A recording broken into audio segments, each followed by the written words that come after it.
you put in front of your eyeballs is fine by me. So if we talk about the Blue Jays at the end of this, I'm perfectly fine. I with just that. started Tusk, so maybe we'll talk about that. Yeah. Oh yeah. It's very good. Yeah. Tusk or Task? Task. Yes, Pardon me, with thank you. Ruffalo. Pardon me. Yes. Ruffalo. Yeah, I was gonna say that's the one with the walrus. No, outfit. wrong one. Wrong, Task. wrong Thank one. you. This is why we have a preamble. Let's tidy up this tangle of film by putting it on a reel. Here is a motion picture film, 1,000 feet, 16,000 separate photographs. Welcome, everybody, to the official space section of the charter. The truth! You can't handle the truth! Sir, you're out of order. Out of order. I show you out of order. Big Jays. They were at the Yeah, and I sent them a note and I said, because their condo's right on Spadina and Bloor, and it's pretty much in the heart of town. I went, it's going to be freaking crazy there. Yeah, for sure. And it turns out, no, it wasn't. Did everybody behave unlike Vancouver?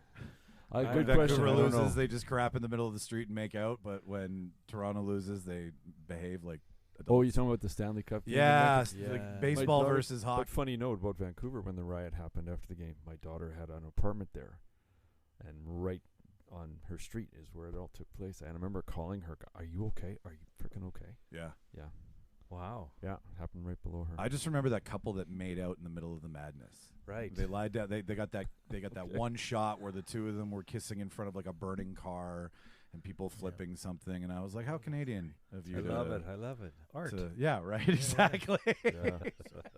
That being said, first of all, thank you guys so much for coming on The Real Debaters. Suzanne, this is your first time. Ryan, this is your first time. Cam and Darcy, I've had you not in my basement before. We've spread out. Normally we're sitting on top of each other. This is really cool. Thank you. Yeah. Cam, you reached out.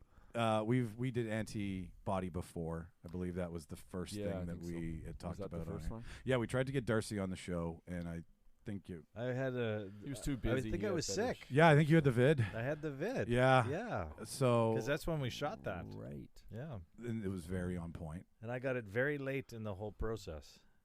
I did too. That's I didn't even stop working at all. Like United Rentals got a pass to work the whole time. Yeah. So I got COVID like 3 months after everybody else had gotten COVID. Me too. Late to the Oh, party man. on it. But you guys have been here before, and I appreciate it when anybody in the Manitoba film community reaches out with a new project, because like there's so much out there, and I feel so bad because I'm like, yeah, come on the show, and then someone else has something, come on the show. So whenever you reach out, it quells my Catholic guilt. Makes me feel better. So Amen. Thank you for doing that. But this time you reached out with, what's the title of your new short film? What is the title? It's this big, long, stupid title. The End that of I Our fought Own Making. To not have, yeah, the end of our own making. Where did this idea come from? Tell a listener about what this is about. This idea came from these two guys. Yeah. Yeah, same as the other two. When we did Truce, we did Antibody together. Darcy, Ryan, myself, and this one. And I think this was just an old piece of idea that I had written out called Day One. That's what it was. I had an outline done of Day One, which is supposed to be some apocalyptic thing based on AI gone awry.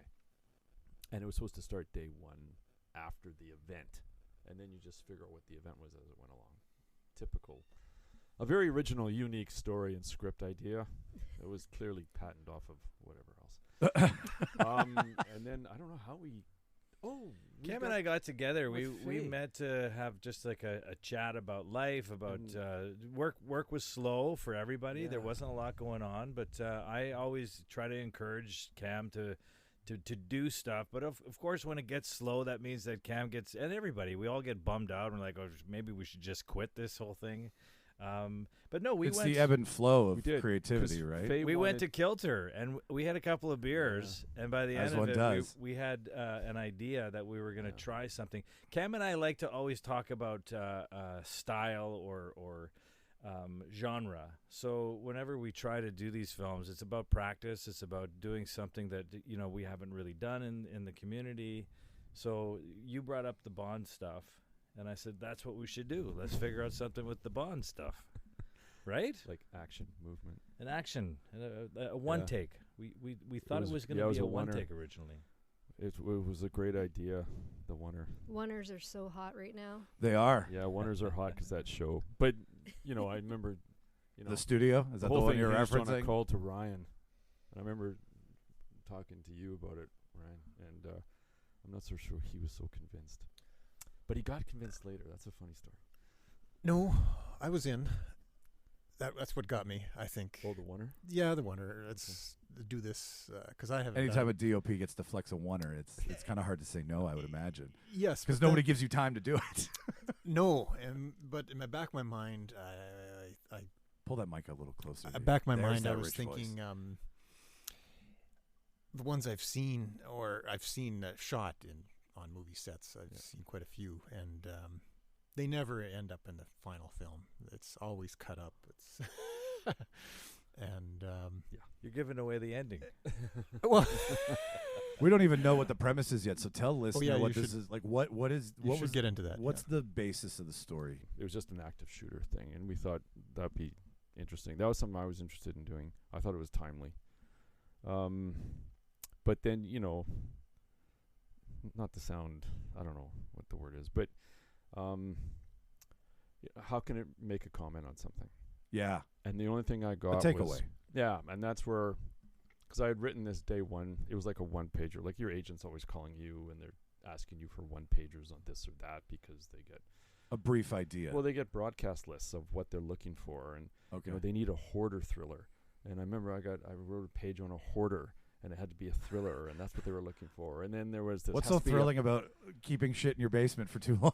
Yeah, but what if a hoarder who takes a shopping cart down a back alley picks up the wrong item?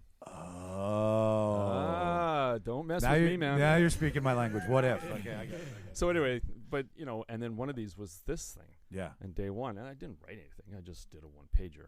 And then after I thought AI, and that's where I picked up day one again because I made some notes on how that was going to get executed, and it kind of fit into the script. But I don't know. It was a pretty lengthy script. It was like the script was 23 pages, or yeah. something. Yeah. For short, wow. A lot of dialogue, a lot Yeah. of fast dialogue in the heat of the moment. I know Darcy was. Well, Suzanne and Darcy, you guys have a lot. Yeah, it was a lot to absorb. Yeah, Yeah. you have a lot. Tell of, me about it. Yeah, we got to talk about Suzanne's. Yeah, there's a inclusion story late, how late, Suzanne late saved the game. day. Yeah. Actually. Yeah. Well, then, okay, let's start with how. So the three of you kind of sit down, you go for beers, you come up with this idea. When does Suzanne come into the mix here? Like really late in Less the than process. 24 so hours before we go to camera. Okay. There's a whole Thank you. story there, man. We're missing a piece here. Faye Kalman wasn't able to join us today because she's under the weather, but Yeah. Did you Faye- give her COVID? I didn't give her COVID. No. It was Halloween. Put two and two together. Yeah, I Well, can figure it out. Darcy initially reached out about another role that another actress is playing in the film now. And so we had several rehearsals, I feel like, because we needed to get the one or perfect. And I had this one character just nailed down to the floor. You were awesome. Cora. And then, like, the morning of There was a big bait and switch. the morning of our tech rehearsal, I get a text message. Faye is stuck at Heathrow Airport because there's a massive fire that has shut down like the grid, and she can't fly out for like days. And my first thought is there a terrorist attack? What's Why the is there a headline fire? here? Yeah. Why are you texting me about a fire at Heathrow, and why is Faye involved? And then I put it together because it was first thing in the morning. I'm like, oh, she's not coming back. I gotta pull up my bootstraps here. Yeah.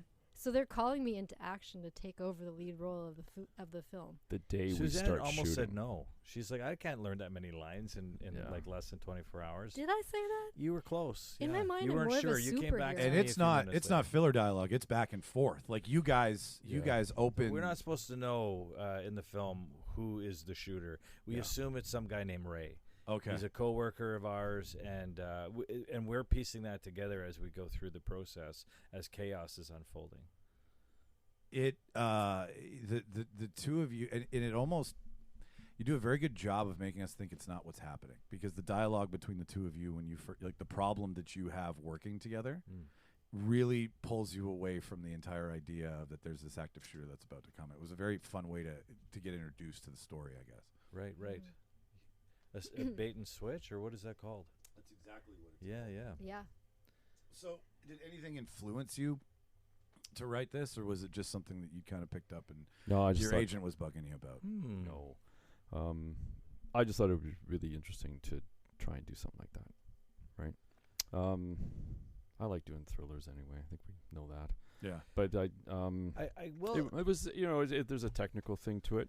There's a performance thing to it that I think that got me pretty excited. I think I can't speak for Darcy or Suzanne or any of the cast, but there was a big buy-in.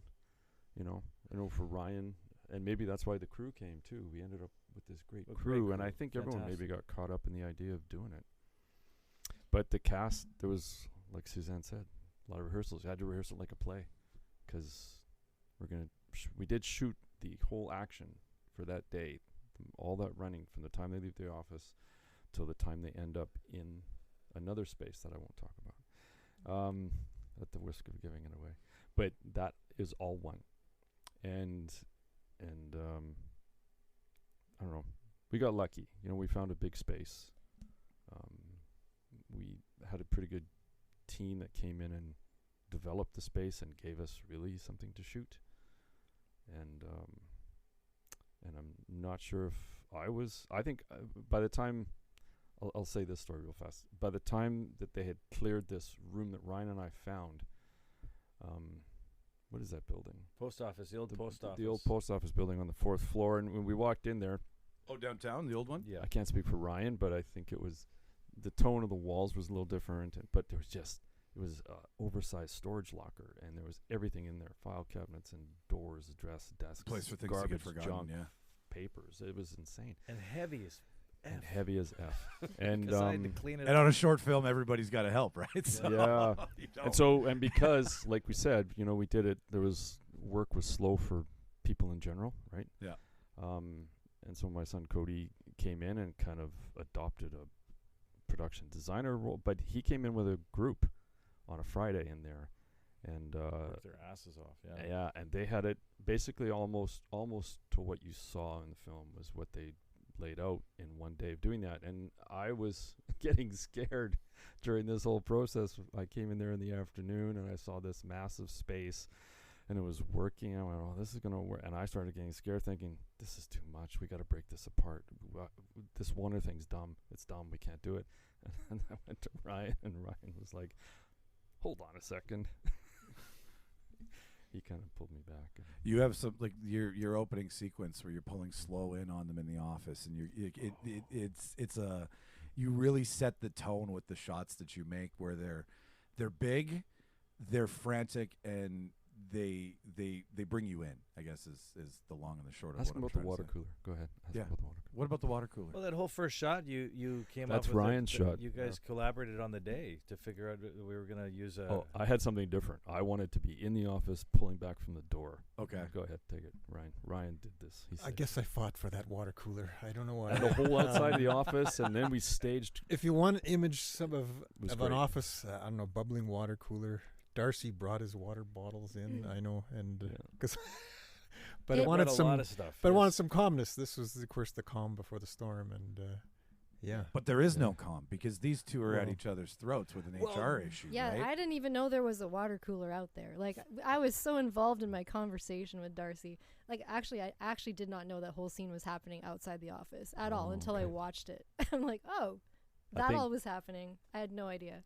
Well, I think by that's- calm you that's- mean- Yeah, that's a fabulous comment, because this is where I say Warner usually doesn't work. But one thing that's great about it is the actors perform, and the whole time we're not breaking up, we're not stopping and Yeah. going. So How long Yeah. are you guys practicing for a oneer? Just for listeners' understanding of The it. cast, I think, did 8 rehearsals, and they rehearsed nonstop. Once we had the tone where I could get out of the way, Darcy and Suzanne, Fehr, at the time, and the cast, Yeah, We we had a had to great have a cast. defibrillator, like, they all on bought in, hand and they were for doing their own Darcy. rehearsing. They were constantly going through the whole pacing of it nonstop. Is your blood pressure up there, bud?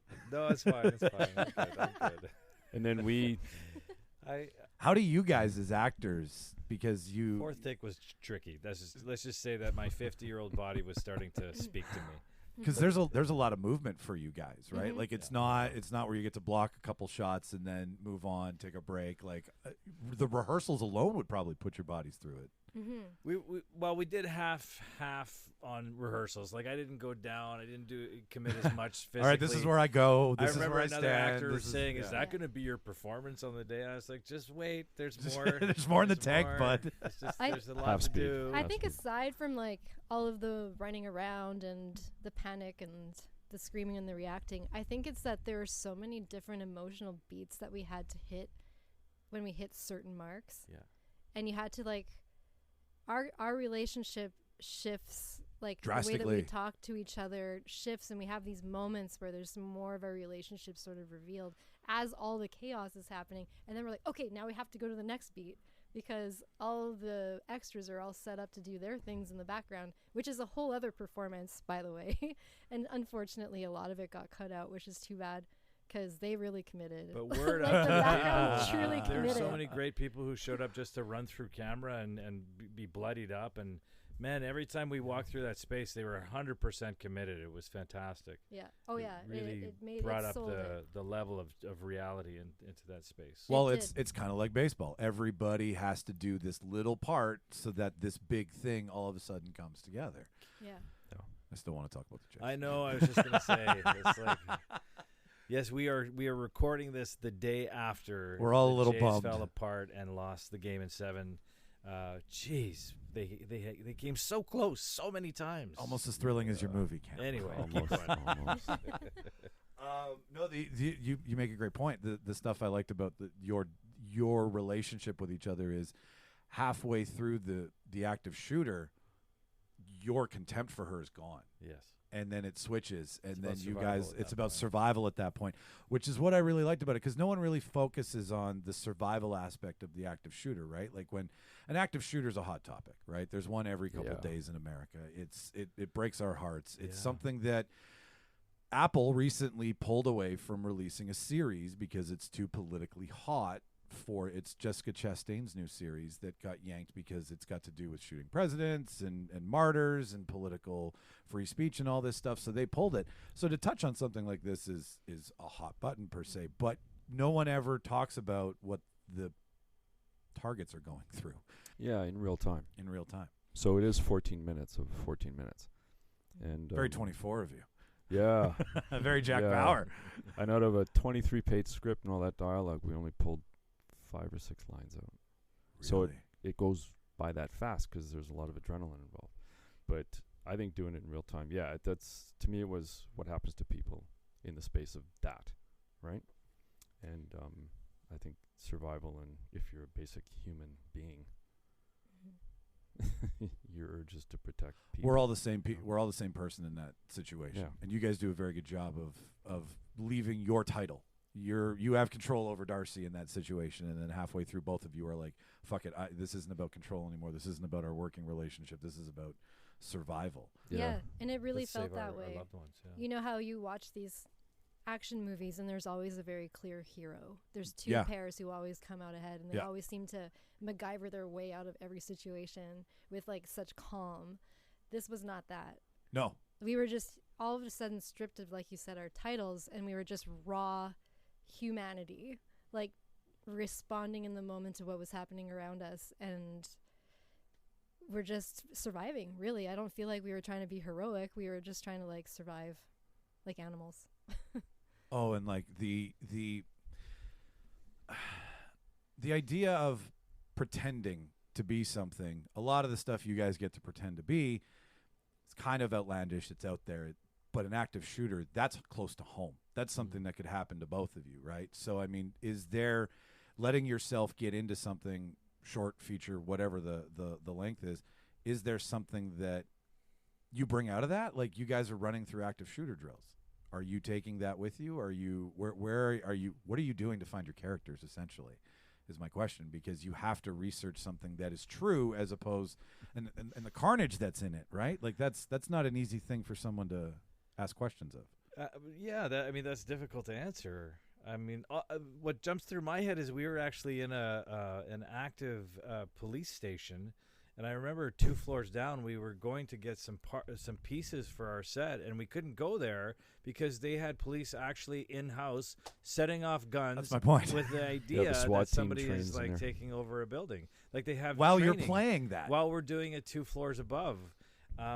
You know, I think for Suzanne and I, it was just about making these connections to our characters' wants and needs, our history, our backstory, doing the best job we could with less than 24 hours to kind of realign it from what we originally had it.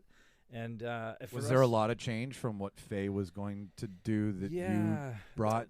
Just in terms of age difference, right? We had to just redesign what the background was, what was the relationship, how was it appropriate and Was inappropriate. Fehr more your peer and she's more your junior? I think Fehr and I had something that was more almost like was leading to marriage and a miscarriage and all these things that just kind of put things into You had a working relationship. a working relationship, and we stayed in our careers despite. Wink, wink. But with Suzanne, obviously, there's a difference in age, and so that changes the narrative a little. I bit. like this one more. Okay, fair enough. I like because that to me, I mean, yes, a lot of people can't have an office romance, but the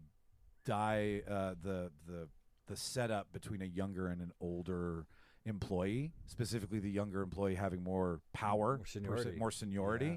that's rampant in the work environment. That's rampant in my office right now. Like I just got promoted and it's pissing people off. So I sympathize with that. I thought that was cool. Great, yeah, no, and so that was really our pivot there. It's just to run lines and see each other. Same line and- but different now. And say, let's survive this together. Mm-hmm.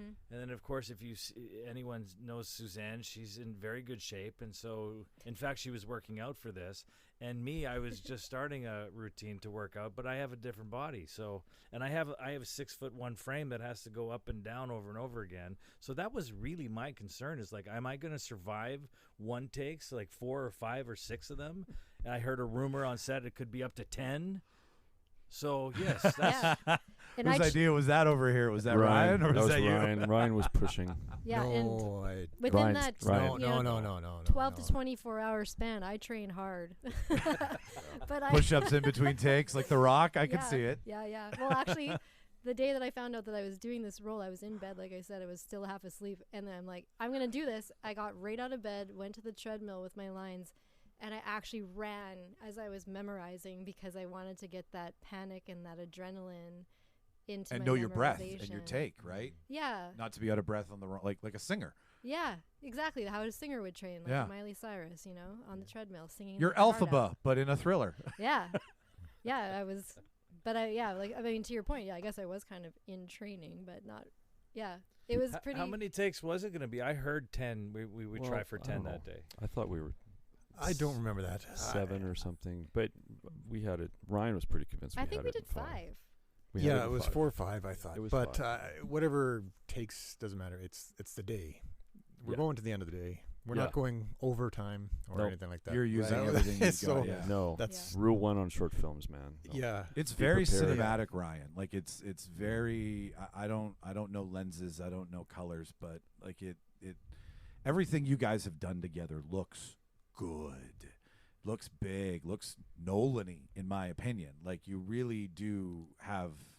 I don't know what it is. Tell me what it is. It looks great on a big screen. Yeah, I want to say that this film looks really great on a big screen. Like I watched it in the living room with the surround sound upstairs. Like it pounds like anything that like it gets your heart racing. We Like, should note that this is the 3rd film we've done. Ryan and I worked together a lot, but we did Truce, we did Antibody, you have a dynamic. I can see it. and this one. Yeah. And But I guess, did yeah. we did more than that. Oh well, yeah. Then we did true crime together. We Lots of did those. for like 4 years. Was it 4 years? 5, it was a long time. We did over 60 episodes of true crime together. How did we get such a great looking film? Most of us were working for free. Some of us out of pocket. Oh, yeah. I did get some great people to help me out because this is a oneer, and we're moving around. So there was a remote follow focus person doing focus. So I'm moving in because now we can't change lenses. So I move in for the close up, back up for the wide, and then we run down the hallways, do all that stuff. Yeah. So somebody is doing focus, all that, which is great. I don't have to think about it. And then the lighting,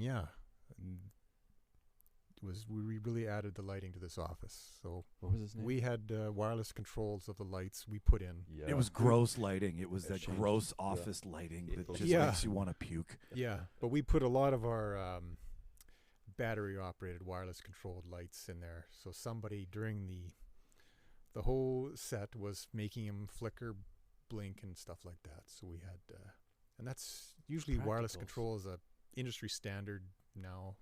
Everybody does it, but Yeah. it's not cheap. Somebody brought their own gear. We had a loaner from Yeah. Sunbelt. Sunbelt came up, really gave us Yeah. a lot of stuff. And who was your air quote dolly grip? Dave Pletz. Dave Pletz, the hero. Dave's done every film I've ever done. Oh Short yeah. film except for one. He was pushed the true. wheelchair, which Yeah, has been the he's- standard low budget He's like dolly. Totally. Yep. The shittyrigs.com, is that? Yeah. Yeah. Which it worked. If I go back time, I would have done something a little smoother. Yeah. But And then It Cody worked. did the server room.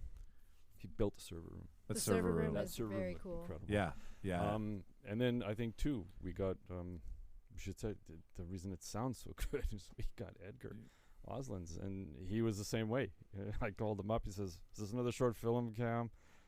I go, "Yeah, it's a oneer." "What? You're doing a what?" "A oneer." "You're shooting a oneer." I think he was in, but he lav mic'd everybody, all of them, and so we got. Very lucky. I think we got very lucky. Yeah, we had a lot of talent who showed up and did that. God bless everybody being bored and bummed at the same time, right? Mm. Well, and allowing Rising their tide raises resources all to be ships. used for something that was Yeah. really just a passion project. Yeah. Yeah. It's really, I love Winnipeg for this reason. I think it's becoming more and more popular for real talent to come out of their booked gigs where they're shooting lots of wonderful things coming through Winnipeg, but they get to do something that they can call their own. And I love that it's just growing and growing, and I want it to keep going. It's such a big deal to me. Well, that was half the reason why I kind of started, like Kobe reached out with Cruising Through Gomorrah, and I was like, there's so many shorts that are being done here, and it's first base for any filmmaker, right? Pick up a camera, shoot something for 10 minutes, edit it, see what you can come up with. So I was like, to your point, you guys getting together gives a guy like me a lot of ammunition to go after and have these conversations and talk to you guys about how you do it. A lot of people don't understand when you say a oneer what a oneer really means.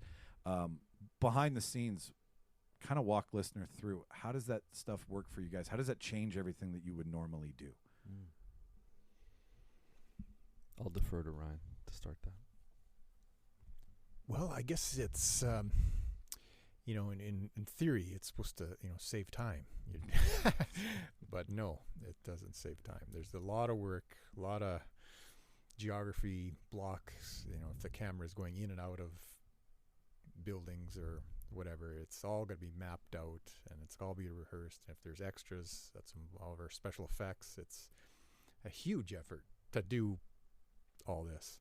Yeah. And then when you do it, you probably don't have many takes to do it because you've rehearsed all this time. And that's why I sometimes, when I see the ones that are shot in the city here, they do waste the whole day setting these things up, and then they don't make the final film. They do get chopped up. And we should say we have chopped this one up. Yeah, and I think it it was not that it would the whole thing would play as a oneer so much. I kind of still had dreams it would, I know. because I would always, if something's not perfect, I know, Ryan. I let you. but we're always down. 99% perfect. So I like, whatever, these little flubs. But Now that we have the design, though, we could always go back and just do one take, pick one, and just make an alternate version for the DVD or whatever. well, that's For the extras, They still have DVDs. that's true. But I mean, I think it ran probably 24 minutes, Yeah, I would. and the just- final one I was getting into 14. a lot of festivals. So in a way, yeah, that 10 minutes doesn't add anything. It No. doesn't add No. any possibilities to get into festivals. Speaking of, you guys just won one. Yeah, we found out yesterday. Venice Film Fest. Got a Venice few. Shorts? Got a Venice few Shorts, right? nominations, and then won Best Thriller at the Venice Short. So there's just starting to come to light now. I don't know how many festivals we sent to. Did you guys make the MIPS for this? No. So it didn't show for the MIPS? No. This, Yeah, this our was just out went of... too long. I think I'm going to inquire if we can add it again for this year, just because we missed the deadline probably by about a week and a half. That's ugly. I mean, there's only so much you can do in these situations. Like, Yeah. it takes a minute to put all this stuff together and do it efficiently. Well, Did you guys apply for the MIPS this year? No. Because the No. deadline's passed. Got it. Yeah. Sorry. Wah, wah. Yeah. You can cut that out. Here's the one thing that the We're Wonder chopping this up like your one take, Ryan. yeah. Well, here's the one thing the Wonder did do, is that Had you ever done one? I For don't think me. you'd ever done one before, eh? Like a true... did we do that in the true crime thing? I thought we did. We did some No. pretty crazy stuff in that true crime series, man. Which one was that one again? No, it was for Frantic. In Plain Sight. And then there was a couple other titles. We did several shows all through Frantic. But we did some crazy stuff, man. I mean, we blew people up. We set a bomb off in a building. And it's incredible what you can come up with on how to make it work and really look good. And I think I got better at doing that by doing that show. I can't speak for Ryan, but I mean, because it's not your typical thing, right? A lot of stuff is sit down, shoot a scene, shoot a nice scene. There's not a lot of practice. The industry in how to handle standard action. is not a one take, right? So everybody Yeah. has to rejig to kind of figure out. Well, I think I think the conversation is not so much about a oneer. I mean, that's just a technique. But there's not a lot of experience, I think, handling action. What do you mean? Handling action in how it moves, how you stage it, how you keep it properly, access, whatever you want to call it. But the ability to keep action moving while you're still getting some kind of performance coming through. And it's a different thing. And I mean, there's a way to shoot it so it looks, like you're saying, cinematic all the time, which largely has to do with how you're approaching the lighting, what he's using for a backlight, but it also comes down to the angle that the camera's on. And so a lot of things Which is I got how really you can put the good camera at where it, you can and I put the think- camera. Yeah. And I think, I can't speak for Ryan, but I mean, I think together we got good at figuring out problems in how to do this. And I think that helps us, because I know we mapped this thing out. The day we got on the set, it was me, Ryan, I don't know if some of Darcy, but we mapped out the path we were going to take, and that changed a couple times, right? Before we settled on something, like the actual Yeah. route we were going to run. And we had to move some some things set changed pieces because around just yeah, to the set accommodate, gave us a yeah. different idea for something, and so it was just really a matter of that. So once you had the map, then it was really just a matter of getting out of Ryan and Darcy and Suzanne's way, because by that point they knew what they were doing. And at that point, when you two guys come in, like, is he deferring to you where because the three of you are then taking all the action and running with it, right? Like Well, I not think- just the three of us. There's a lot of people behind the scenes, including we should mention the other actors who are sitting and you'd waiting. said there's some that in the this takes didn't make. cubicle Yeah. that we actually pass by a couple of times, and they're out of sight, so that we don't see them until we arrive at that spot. So we really had to strategize how we were going to do all the movement with Ryan included. Us being aware of his camera, just knowing where when we were moving and when we needed to stay and allow some action to happen. So that was all part of the rehearsal as well. It's just making sure we were all on the same page loosely about what was going to happen from moment to moment to moment. And you do have to leave kind of room in there for camera to move to catch up to us, or for us to catch up to him, or vice versa. Yeah. Mm-hmm. There was some stuff that we figured out, and I think sometimes we were just figuring it out take to take. Like, we do a really solid take, but then there were a couple technical issues that we wanted to fix, so we went again just to see if we could get something a little bit more finessed. It was an evolution for us. For anybody who gets to see this at festivals, is there a trick you're willing to admit is somewhere that we're going, like that I would throw out the Dave Pletz standing by with the wheelchair for the hallway scene. as we were going through the thing, and then Ryan was following us with the camera, and then we had to set it up perfectly where the actors got to stop around the corner to check, and then there was just like a hand signal, go, and that meant Ryan was in the wheelchair, and Dave was ready to like fly him up the hallway to watch us run, and we did that 3 or 4 times as well to get it complete. But all of that was happening while we were going through the whole process. So everybody had like this job to do. So people had to throw themselves in front of cameras. Some people had to run across. But Dave Pletz, I want to just keep bringing him back as this dolly grip.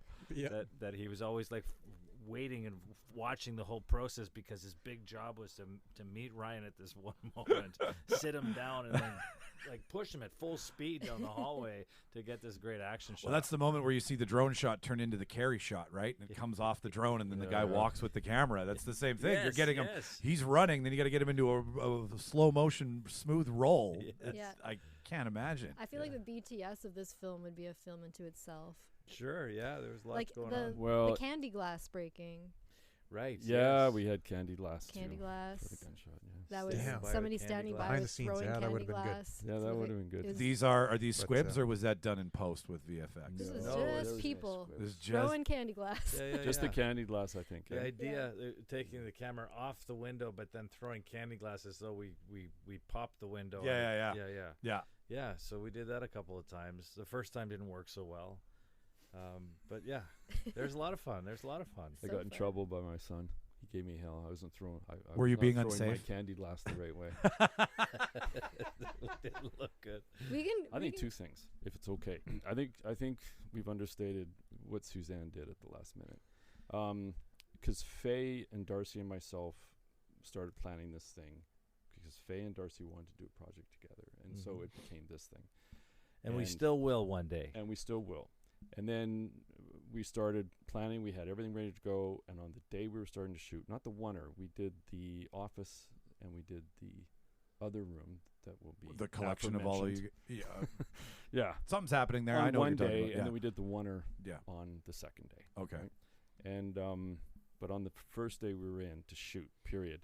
And that's when, because Fehr had a death in her family, and it was in England, and so she had no choice; she had to go. And so, she started planning out the flights and stuff, and then she said, "I can absolutely be back. I'll be back for sure. Late Friday is what it was looking like." And She so was we going to get in planned- here at like plan around midnight her, on yeah. Friday, and Mhm. so we kind of went with it. I can't say I had a plan B in my head, but I did think if worse came to worse, someone could step in. I didn't have an idea of that, who that would be. But anyway, Had you ever done something like this? Sorry to cut you off. Had you ever had to pivot that fast on a shoot? No. I So think you had this to was- test yourself. Yeah. Yeah. And Did you think you could do it? yeah. I could, because No hesitation. there's not. I only No, say no. that because when you have no room for having nerves or thinking about it, you just sort of go with your gut. And my gut said, "Yeah, you can do this," and then I'll deal with the rest of it later. Yeah. Because once you say yes, you're committed. You just got to do it. It's like when you're. I've never jumped out of a plane, and I never will ever. Ugh, it's so terrifying. Never say But I never. don't- I was going to say, you never thought you'd have to pivot to a different role the morning of, and you did. So Yeah. that plane, It might be now in the books. I'm making a phone call at the end of this. We're going skydiving. Suzanne. Ah! and here's what happens on a short film, and here's what actors do. So we found out that morning the fire at Heathrow, and Fehr was hooped. She could not get back. There was no way. And so Darcy and I, we got to figure something out, and blah, blah, blah. But the long short of it is that Suzanne said yes. And it was a big ask. So we were prepared to, however we need to help you get there, we'll do. And she didn't need any help. She was in, whether she was doubtful of it or not. She did. She saved the film. I think I also understood what the stakes were. I think so. Well, But you were not part only of the her. whole thing from rehearsals when we brought in all the actors together. Suzanne, you were a big part of really kind of creating energy in that space too, and Totally. and opening up permission for a lot of actors just to, because you're standing in a black room and people are going around and asking you to like raise the stakes as if there's an active shooter in the room. And if you don't have if you don't have actors who are willing to commit even in rehearsal, it makes it really difficult to get the ball rolling. And Suzanne, you brought it all the time. Yeah, Really? she did. Yeah. You did great. Oh, guys. But here's what happened too. So Suzanne said yes. Now Suzanne's character's empty. Diana, who was playing a different role, she was going to play. Everybody has to rank up. Diana came in and took Suzanne's character, and then now Diana's character was empty, and Lexi came in at the last minute on the day and stepped into that one, and she's the girl that shot first. Yeah. And it's like these weren't quick things to do, and that's what happened. And they all had to be union members, so that made it even trickier. But friends just kind of help friends. So and pretty remarkable, right? very last minute. I can't explain how many times. Yeah. 3 times this thing almost folded. And of course we have no budget for this either. So Cam and I are the 2 people who are paying for everything. Yeah. And we should not be doing this, but we did it anyway. And we pushed, and we had such a great response to it. Like, so many great people came out. And if there was nervous energy, I think it fed. Yeah. Oh, I think it fed in. I didn't know what I was watching at first, and then when I realized what I was watching, I liked that not only was I watching a group of people fight the active shooter scenario, but these people also have a backstory as well. You gave a lot in 14 minutes for people to be invested in, right? Like, I'm not just invested in a bunch of people trying to survive a shooting. I'm invested in these 2 characters trying to survive a shooting in the scenario that they're in. Yeah. And do we drop titles in the middle of a shootout? Do we forget that this person makes more money than I'm, like, you know? And there are moments where, like, you get to see that, and that's what the audience gets to take away with it. I think when they see it is, who would I be, right? Am I Darcy? Am I Suzanne? Who am I in that scenario? And that's, you know, a short. I always think a short is supposed, like, I mean, a big feature you can get lost in. You can have tons of themes, but a short should always kind of ask something or gut punch you in some way. Yeah. Right. And that was even more. Terry Ray came in. Yeah. He came in. Terry Ray. I've been trying to get Terry on the show. Yeah, you were on great. my mind too. So when they said, "Hey, Suzanne's coming over," I'm like, "Great, I can pick your brain so too." You were our Amazing. shoe-in. Yeah, you kind of these We guys. wouldn't be here if it wasn't for Suzanne. You're the whole reason. Thank you for the yeah. cred. Thank Yeah. you. You I know, said if and Cam doesn't bring Suzanne, the whole thing's off. it's great though. You know, the film industry is currently throwing women breadcrumbs at the moment, so it's nice to be included in the conversation. Come here and share your whole loaf of bread with us. I'm totally down. I'd be down for anything. Just All right. have me on. And everybody was. I don't think everybody had a lot of experience doing something that was moving that fast. Yeah, you're at a You know, 9 even our to the crew, 10 the whole time. you know, the Like crew is even doing your dialogue, even the intensity that you guys are at, you're standing still, but you're up her ass pretty quick. And she's very defensive, like she's just trying to keep the peace. Yeah. And I love your what the fuck, and she's like, really, do we have to? Are we getting into fucks already, Darcy? You're such a heel. I loved it because, like, if I hadn't known you in real life, it's true. I'm a heel. oh, you're such a piece of shit. I loved it. I know. And you kind of were like the office HR person that everybody, like, you both have you have your pluses and your minuses, I guess, in both. And again, in 14 minutes, you're showing everybody. I get to know you, and I get to know you very fast. Yeah. Yeah. What's it like shooting these guys and working with them from the DOP, from having to do all this hectic, intense capturing of? Yeah, are we just ones and zeros on the screen, or? do you No, pay I attention? really, because this is quite the drama, and you know, when I was sent him into the one shot thing, the one reason I guess I liked it is let the action play. Yeah. We're not stopping it after I don't think we did some rehearsals, yes, and you were half speed or whatever, half of energy, but then when we go, it's just great. Just shoving a camera at them and catching the action. It's I feel it's the closest Yeah. thing to walking up to a stranger and shoving a camera in their face, right? Like it is it's authentic. It's not blocked. It's not set. Like, I mean, and I guess I should ask them what their thoughts of it, because we didn't stop. We just There's really no Did marks on the floor. There's none of that. we did Did we work mark some them? geography out in rehearsals, and then each take, I mean, I think we tweaked something. Good you know, camera pull, man.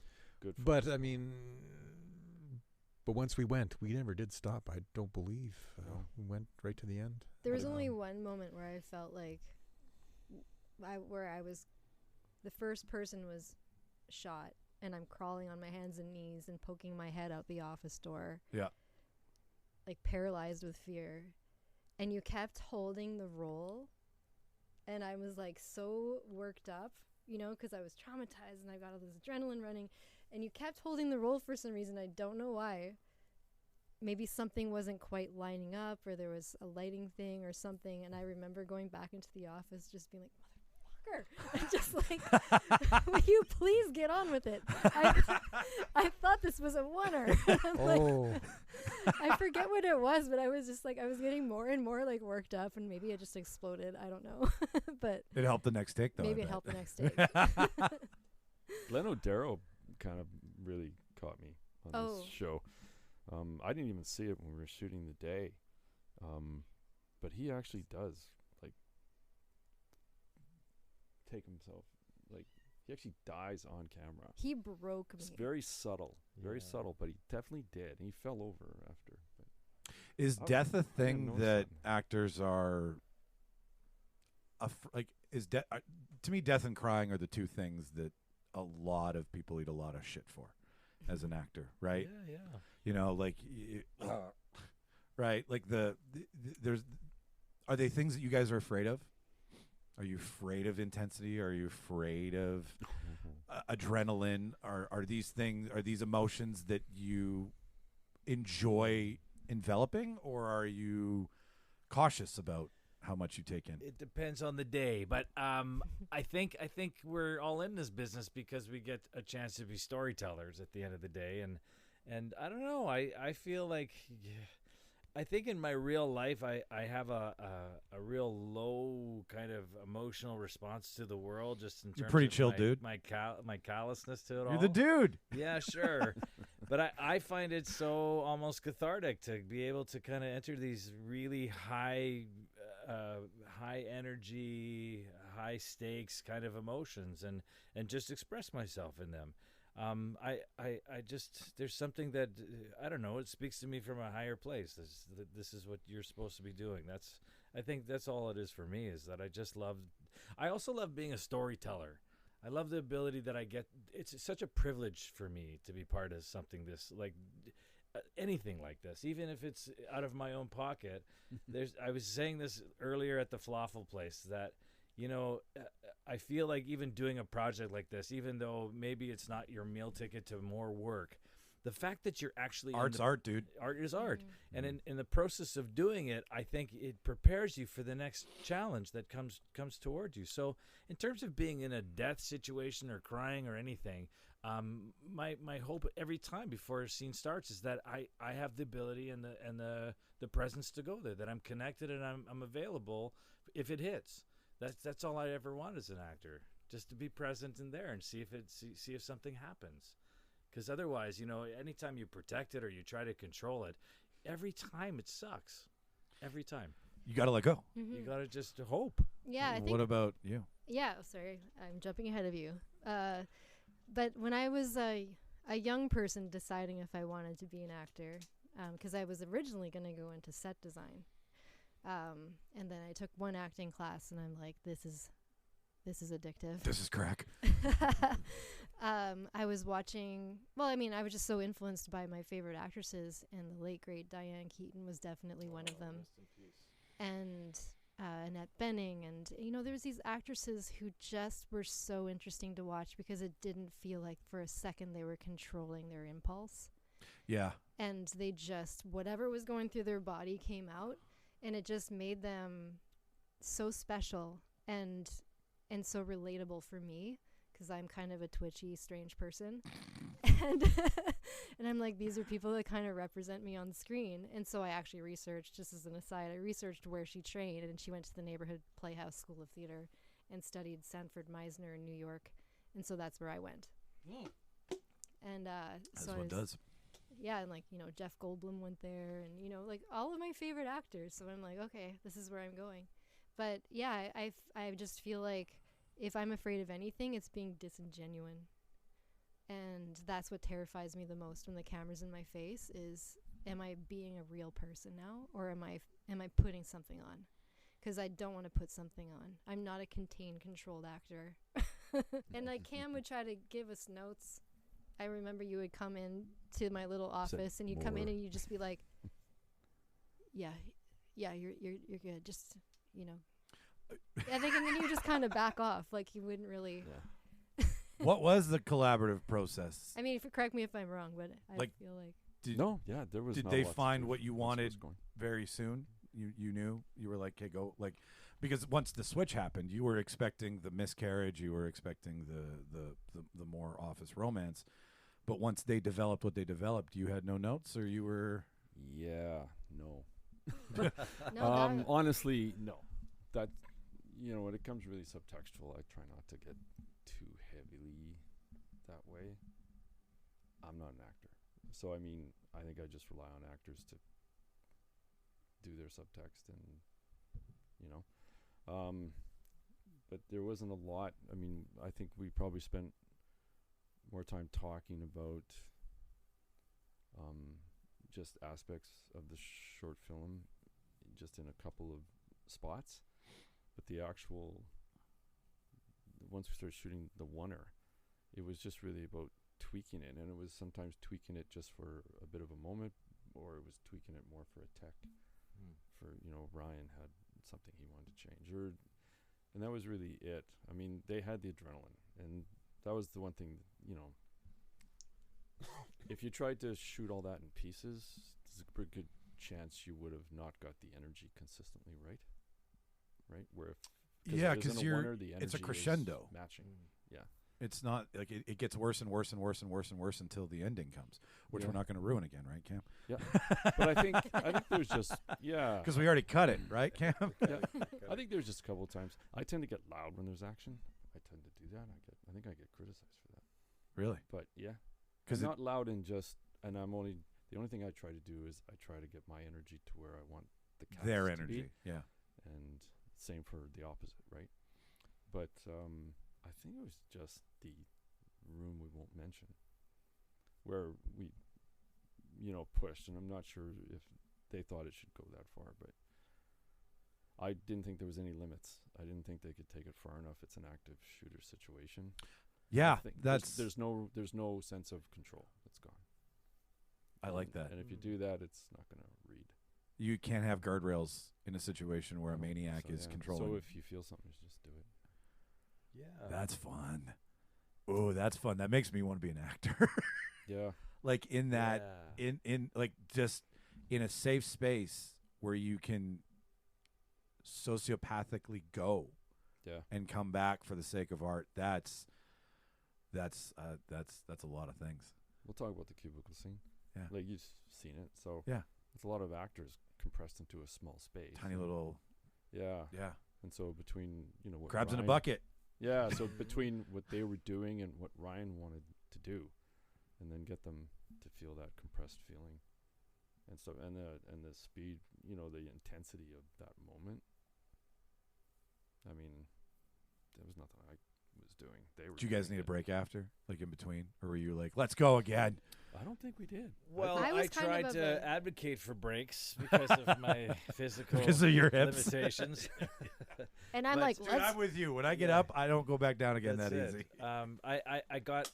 I maybe won about an extra 5 minutes between takes just because I had to catch my breath. Yeah, but as soon as these guys were reset, everyone was ready to go. It was more when Ryan was ready, because I think we just wanted to.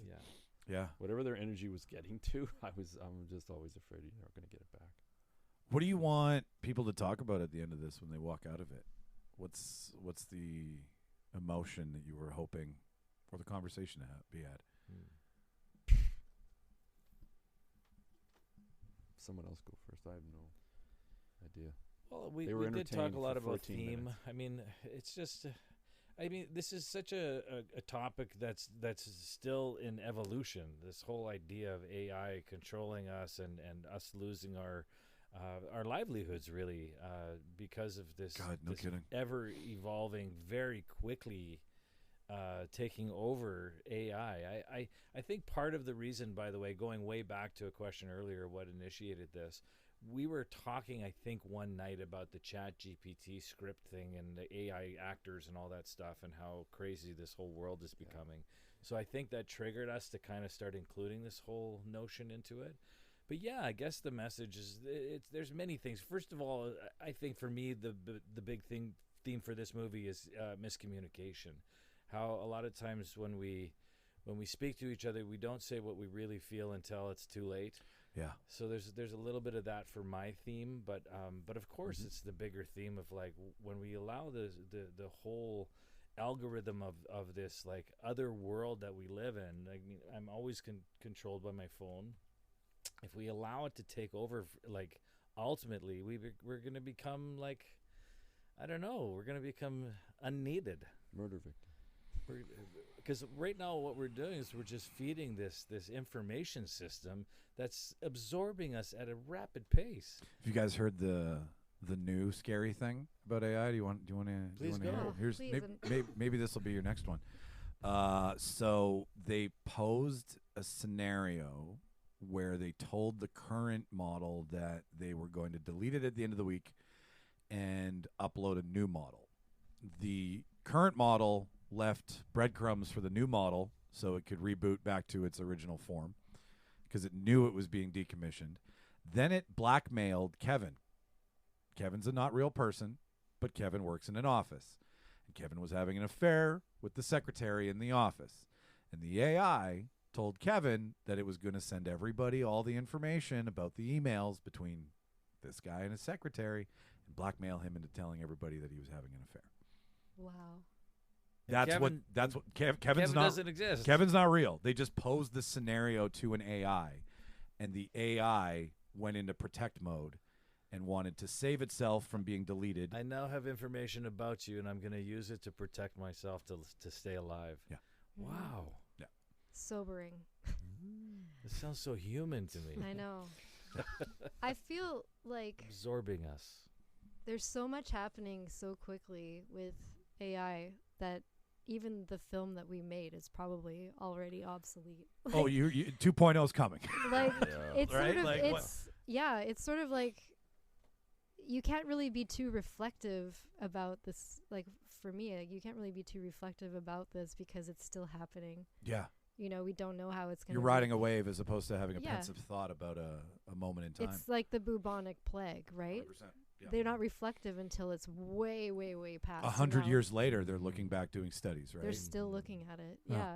I'm just reading a book on it right now. That's why it's so present. But yeah, it's sort of like they didn't know how it was going to reshape society until like hundreds of years later. They're still observing. Like, it's pretty nuts. So with us, it's sort of like this is a real possibility. Like this could happen today. It could happen tomorrow. It's when it happens, you know it'll happen because it'll all of a sudden all be turned off because the AI will want to come for the CEO of ChatGPT and the CEO of Google. It won't stop with us. It will come for them. And that'll be the day that you know that it decided to come for the really powerful people when they put safeguards on it. Until then, I don't think we'll know. Right. I think the feature film to the end of our own making is day one. What would day one look like? Day one of AI After taking over? that, yeah. Oh, I'm there for that all day, man. What would that be? Maybe there's something there. Like the post-apocalyptic, instead of the nuclear fallout, it's the artificial intelligence fallout. Yeah. We've been so self-concerned about a bomb taking us out that it's actually going to be a computer that uses the bombs to take us all out, and then it's got a utopia and it's by itself. Yeah, It doesn't need us anymore. And what is it? We don't know. It's a No. big void. Well, and you don't answer the question in the film too. Like when you get to see the film, listener, if Cam lets us let you see it whenever he's ready, you don't know. You still don't know in the end. You're very ambiguous with your ending. Yeah. Do we make it? Do Darcy and I make it? Yeah, there's no answer to We this, don't know. right? Yeah. I don't think you guys do. I think you're both fucked. personally. I don't think I you don't got out of disagree that. with your assessment. I just feel like a lot of us we're just, I don't know. I don't want to get into this. This is too deep, Michael. I came here to talk about a movie. Yeah. Okay, you want to talk about a This is movie? lot. Both of you guys have very distinct characters. I do want to know, was there anybody that inspired you to come up with your office type settings? Did you do any research? Did you find like what made you want to be the guy in the asshole who's the HR problem? There was no want. There was no want. I got cast in this shit. I don't know. Okay. What helped us design our office? What made it? I don't know. I just brought a lot of stuff from my own basement that I'd like put aside from my days of working in other locations, and I just put a box together and started designing my area. I haven't worked in an office for a minute, which is Well, I mean, that's the worst place for actors to be, is in a cubicle. That's your nightmare, right? That's a hell in itself, really. That's We a horror did do that, film. right? Like everyone kind of did bring stuff they wanted to put in their cubicle. Yeah. That's That's actually, really funny. That is actually something that Cam had us all do really early on in the process, was write a character description, how we saw them, and then assemble Oh, you assigned homework. You're such a dick. Oh, I forgot. was I all forgot I did this. the first character that I designed was the one that I deferred to Diana, was an office goth like Aubrey Plaza in Parks and Rec. Ah, there we go. That's And yeah. I was so excited. I even made posters. And then of course Yeah. got thrown into this whole new character. And all those posters mean shit.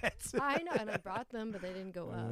It's too bad. But yeah, no, I feel like I actually did do a stint in an office a few years ago when I just threw up my hands and I was like, I never want to act again. This is an awful place to be for somebody. Such a judgmental environment. It's I'm so done. judgmental. There's so much rejection. There's so much uncertainty. And but yeah, I worked in HR. Oh wow. At an ad agency. Wow. Well done. And I always felt like I was. I felt like you did. I always felt like I was putting on like grown-up pants when I went to the office, and was just like, like two kids in an overcoat sitting at the desk listening to people's problems. I'm like, because I felt like an imposter. Totally right out of So I kind of fit right into that whole role for myself. I played it completely differently from what Faye would have played it, because I see her as a grown-up who probably would have control over an office. You play it with a little bit of insecurity. You play it with a little bit of contempt for him.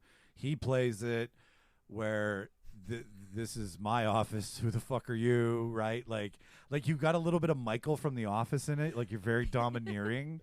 But like it's also like there's also some darkness and some heat there as well too. But what inspired you? Was there anything that you saw, Ryan, that you were kind of hoping would show up on screen? Was there any films or shows that you were? I mean, there's the obvious. There's the AI aspect. There's your Westworld. There's your RoboCop. There's all those other things that you can kind of play into it. But was there something that you saw that went, yeah, I kind of want to reimagine that a bit? Oh, I can't say What do you anything wish like we that, did better? like action films. But I did go look at some one-take shots. some out oneers, there. yeah. And there's some fabulous ones out there. There was 1917. that's not the fabulous one. Because that one you've probably seen 1917. Yeah, and he it's did shrunk get down. away with a little. It's I think it's not true because there is a shot where they do go in underground, and it does fade to black, so it's a great place to put a cut. But the Yeah. majority of it is It's like shot over multiple days. It's yeah. going to be. yeah, like I'm not nitpicking, but at the same time, like there's also your true oneer from that series that was on Netflix that was all oneers. Adolescence. Is that Adolescence, Adolescence? yeah. Okay. Like that was just Mind-boggling stuff. Yeah. Well, The Children of Men was the one I looked at, even though the car Oh, yeah. sequence. Oh, that's The such car a good sequence, one. That's right. I love Well, When she's doing the ball thing in the mouth, and they're driving, right, and then they get trapped on the road, and then they're being The attacked camera's from all inside angles, the and car. cameras. Are you talking about that one? there's another one. Okay. Yeah, I guess they did quite a few in that one. Yeah, But I guess when he was, walking through the battlefield, and there's all sorts of things going off. They're going up a building. He's running across. There's so much action going on. But it's a good think it's a good 10-minute shot. But Oh, it's, Children of Men you're talking about. Yes. Oh, yeah. I love it. Yeah. Where the blood hits the lens. Oh, my God, I love that. Yeah, it's all beautiful. Yeah, The best. which just, I mean, because we weren't doing action like that, but it's still, we see the wide, we go with them, you know, what looks good. The running then, shot, yeah, we want a close up. We want to, you know, see the action. So it would just have a good mix of all these things. I guess that was There was what I took away from that. Yeah, But yeah, I guess. because we did have a conversation about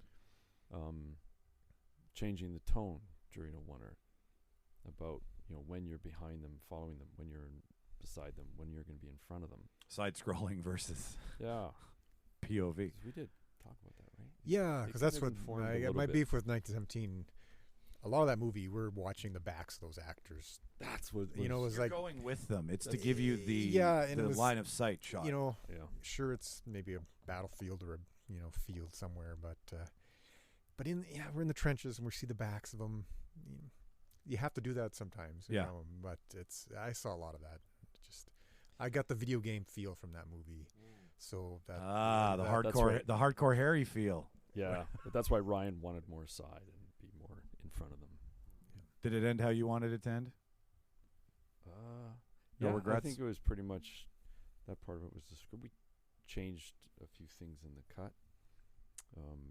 You got everything you wanted in the can. Yeah, I had enough.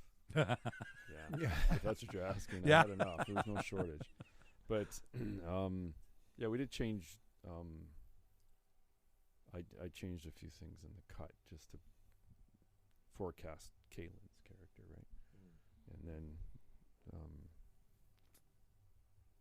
you know, her too. She came in the last minute, right?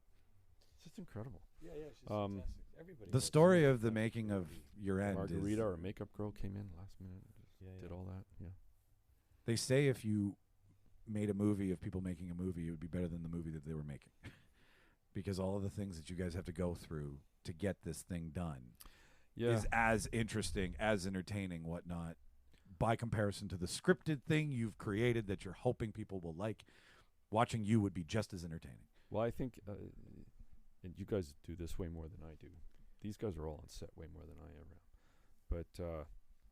But it was ambitious for a short film to be shot over 2 days. You know, I'm not sure we thought it would be like that at the start, but it was a pretty big cast, and it became pretty crewed up. Ryan had pretty much a full crew, and Edgar had a full crew and a boom op and 2 boom ops, and then we had PAs and Cody and Jordan came in, and that team, and then whoever those guys were that came in, we had Adam. Adam Collier, as the Adam first McCall AD. came in first AD, and he came in right at the top, and we were still putting it all together. So he really helped pull a lot of things together. Like it was insane. Your how many writers people- group came in as like dead bodies. Yeah, on the set, screenwriters which group they came were in. fantastic. They're all writers who are They weren't there supposed to dead. because we're actors, but we kept them off the camera. But it was really just for the actors to Yeah. Can you be get a dead? moment. Yeah. We're not giving you any lines. Oh my God. We're they not were- breaking any rules. They were Be dead. amazing. Writers They were are going, amazing. this is so boring. Welcome to production. I don't know what to tell you. And, but, you know, it just, you know, really, there's a lot of things.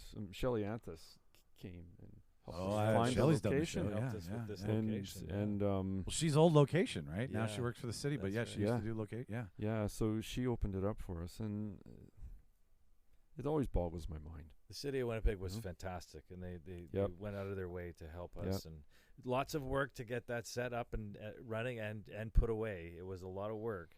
Oh, you couldn't leave it all empty like you found it? No, They no, wanted it all a lot back? Of things were returned. And, Oh. yeah, And you yeah. know, and here's the area we don't and talk I got a lot ditched about. that day. It was all me. Oh yeah.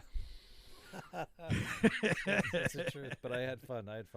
And here's the part we don't talk a lot about in post. You know, you talk about the sound, and Dale Penner came and mixed it. Yeah, yeah, again, yeah. like he did Antibody. Makes it feel like you're like those Yeah. gunshots. Out of that It scene, starts really getting on you. it really gets on you, and Dale does that with his sound. Like it, Yeah, he it's- mixed it. He You actually feel it inside you. I sat in his booth. He actually took. We had, you know, some shots that should feel like they're going across camera. He actually did.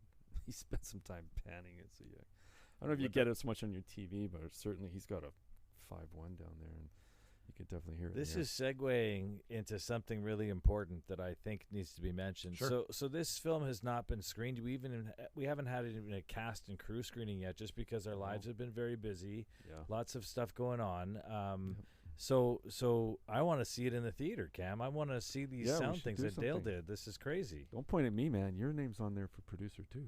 Understood. Yes, but let's get together and figure this out. Yeah, somebody call Winnipeg Cinematheque and get a screening there with you guys, Right. and I'll come down and sit outside and interview people as they leave, and be like, "What are your thoughts on this movie?" And then we can put this at the end of it when eventually it gets I think recorded. this is amazing what's about to happen, and I think we should all dress up for this. I'll do it. And we should get some catering, and we should set this thing up, Dude. Okay. I'm in. Before I let you guys go, though, you're the creatives that we here on the show love to watch stuff made by and for us. I am your end user. I love your product. I like knowing what you guys watch. I like knowing what creatives watch that make you guys inspired. So, Suzanne, we'll start with you. Give me something you've watched recently that everybody should go out and take a look at. The Chair Company. Oh, that's the new Tim Robinson. Tim Robinson show? So good. Is it? Like it's 100% fresh on Rotten Tomatoes. Wow. It is. He can't do no wrong. No. I've only they're not releasing all the episodes at once, so you have to wait. Oh, So I only have it's a seen the weekly. first 3. Okay. It is so brilliant, funny, dark. It starts somewhat normal and then starts to As Tim Robinson does. get a little bit weird. I won't give too much away, but like the I hear it's like- performances are great. Does it have like some conspiracy Yes, aspects to it? there is a conspiracy, and Of it's chairs? such a very it's a very minor thing that turns into a massive thing. You know, a malfunctioning chair suddenly becomes the crux of the entire. MacGuffin. It's just driving that whole show. It does. Okay. Yeah. Wow. It's the mystery of the malfunction, and it just unravels this whole other story. And the acting in it is so intentionally bizarre, like the choices that the director has made. He wrote it, right? Yeah. Yeah. Yeah. Have you guys seen Tim Robinson do his thing? Like, he was too absurd for SNL. He Yeah. never really got Oh, out. was Yeah, he? he did one season of SNL, and they were like, your comedy just does not work here. And ever since then, he's been, like, everyone loves him. Yeah. Every time he does something, it just blows up because he's just so weird. It's so weird. Interesting. I could see why he wouldn't fit in. Yeah. How many broken chairs out of 10 do you give it? I give it 12. 12? broken Wow. chairs. 12 broken chairs. A Yeah. 6-legged chair is what she gives it. I'm giving it that. Ryan, what are you watching? Well, What's a DOP watch? Can you enjoy anything anymore? I can, yeah. I do get into a lot of movies, but I was just going to bring up something that I saw recently. Sure. Because there's a Winnipeg connection. 'Kay. And it's in the news, I guess, this Louvre. Oh, the Louvre, the money, the jewel theft. Yes, there's a documentary called The Jewel Thief about this. Susan Sarandon getting No, not that one. Pull the mic just a little closer. It was his name. The jewel thief. I know the one you're talking about. It's some thief who's tied to Winnipeg with. Yeah, his name is Gerald Blanchard, but I guess he's got a Winnipeg connection here. But he stole this jewels from Vienna, I guess, The crown jewels. Sissy Star or whatever. It was pretty famous. Yeah, there. I know. I don't know the jewel, but I know what you're talking about. How did you do this? But they didn't really go into how he did that. I guess because he can still be charged. I guess because he appears in this film. He's out because he returned this Sissy Star actually because it was in his grandmother's house here in Winnipeg. As it is always. Yes. In Grandma's garage in a But box. he's a career thief, and it's fascinating watching him. Somehow I guess he was born in Winnipeg, but he was adopted in Omaha Okay. for some reason. Grew up there, became a thief, got caught, and then I guess he had to get out of the country, because they deported him. So back to Winnipeg, and because his biological father is still here. Which is another great character in the thing. He's just nuts. So it's just fascinating watching these people. But But he stole ATMs, Empress and and Ellis, that new CIBC. He broke in there before it opened and stole $750,000, and so he got good at doing this before banks would open. He'd set up a little camera, watch the contractors, everything. They'd talk and record everything, and then he would hide in there. They put the money in, he leaves. But I guess, maybe I'm giving away too much to watch. No. But, it came down to some Walmart employee recording the car right there on Empress that kind of done him in. But he did these bank robberies in BC and everything. And he kind of alludes that he did get into some bigger stuff because he was like flown to Cairo from the boss from the UK. The boss wants you and a crew to go to Cairo, and they rob ATMs in Cairo. Oh, there's a boss, so it's like Ocean's 11. Well, this was because he's progressing. He's getting the big leagues, and I think his resume was growing. Yeah, and he's got an agent. and then he gets A-list theft only now. And then he gets caught. So I think having that little sissy star, and it was get out of jail. Like, let me out, I'll tell you where the jewels are kind of thing. Yeah. But I think he could still be charged with. That's why they didn't go into You're detail. like the 10th person to tell me about this documentary. I got to watch it now. Like, I've heard this story multiple times. It always eludes me. It's on Disney. I was like, oh. What is it called? The Jewel Thief? The Jewel Thief. The Jewel Thief. Yeah. Good. Cam? What are you watching with your grandkids? Alvin. No Ridley Scott yet? No, they're not. Okay, what's the last good not adult old thing you enough watched? for that. But speaking of Ridley Scott, Alien Earth. Oh, right. Yeah. That one. Have you guys seen Alien Earth? Either of you watched it? It's a real homage to the original movie. It's what happens when you take a movie and you try to make a TV show out of it, and you do a good job. Yeah. Okay, interesting. It's very reminiscent of Alien and Aliens, like the first two. There's one episode that's like the one episode when they're on the ship. Yeah. I think it's 5, where it's like no one can hear you screaming. ... is the name of the episode. It's an Alien movie. Yeah. It's so good. I thought, it was really, really well done. Big production budget. Yeah. Timothy Olyphant's fantastic in it. Yeah. He plays half hybrid, half human. But yeah, no, it's.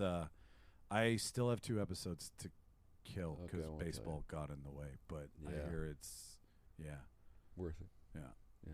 And you?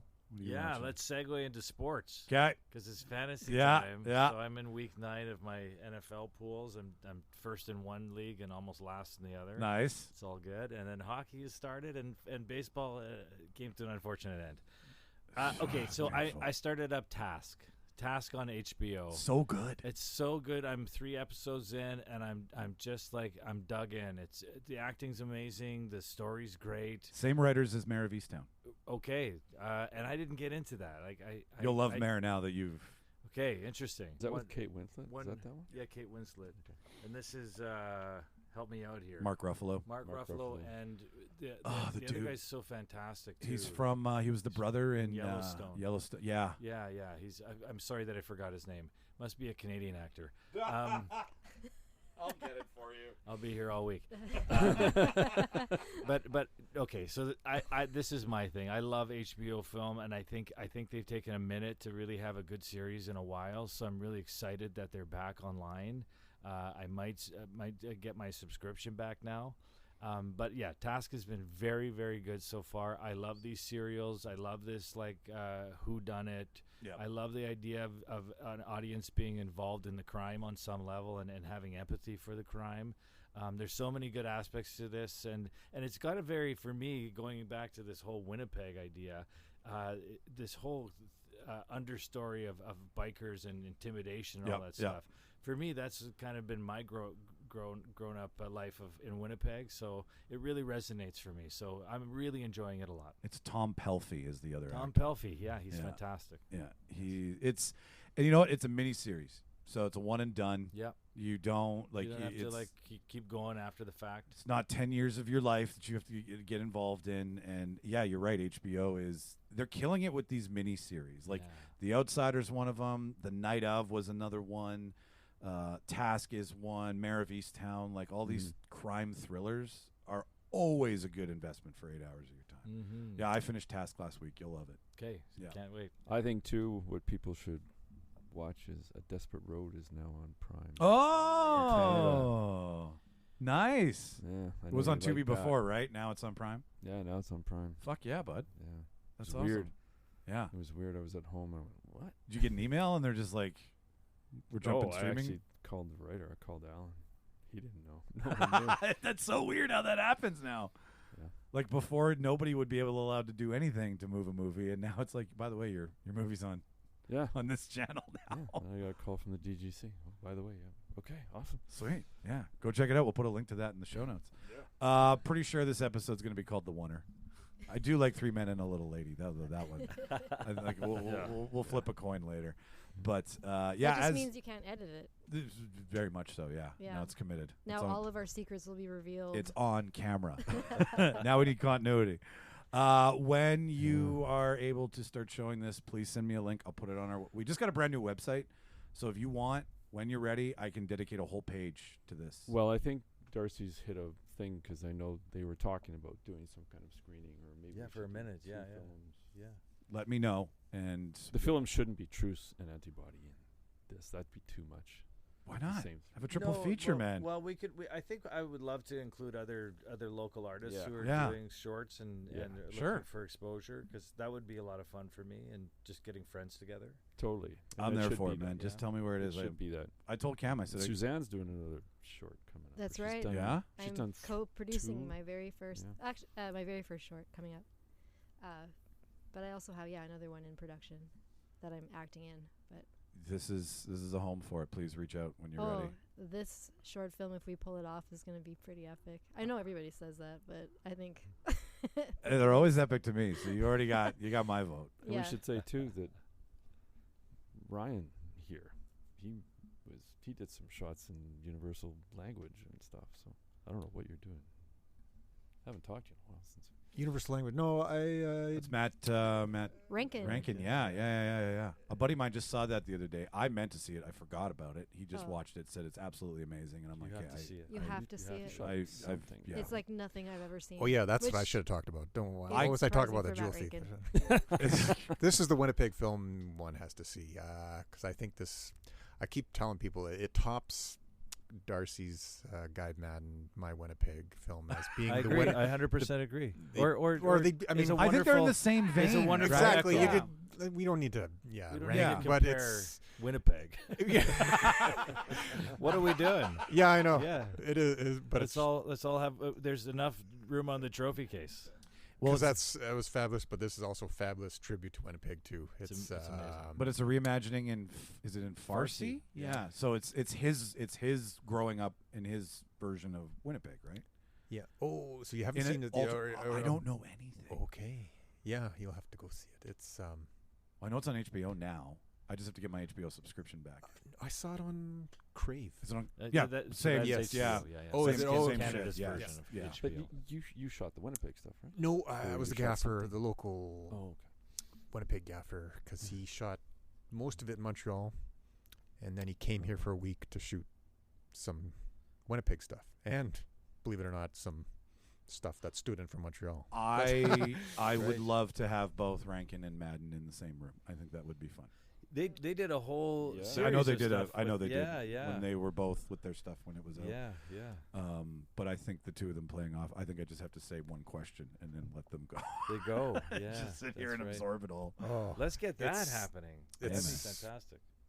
Yeah, and I don't you feel know like- him? I You know them think- both. you Yeah. did? Yeah. Intimately, very Yeah, good I know them friends. both too. So do you? Yes. Yeah. I Although think I it'd feel be- like if you invited them to do a podcast, they would both just turn into Mercury in front of us and just vanish. Maybe. I think any one of you here to smooth that transition. All right, I'll guy. do my All right, best. Matthew. You guys got to come on out and meet Michael. He's fantastic. When this does get its screening, please let me know. We'll tell everybody to come watch it. We'll put it up on the page. We'll get as many eyes in front of it as possible. Too, so. And then you don't have to ruin the ending. You can just watch it. Yeah, exactly. Yeah, and I don't have to talk. That would be awesome. Guys, thank you so much for spending an afternoon on this crazy windy day. Let's do it again, Michael.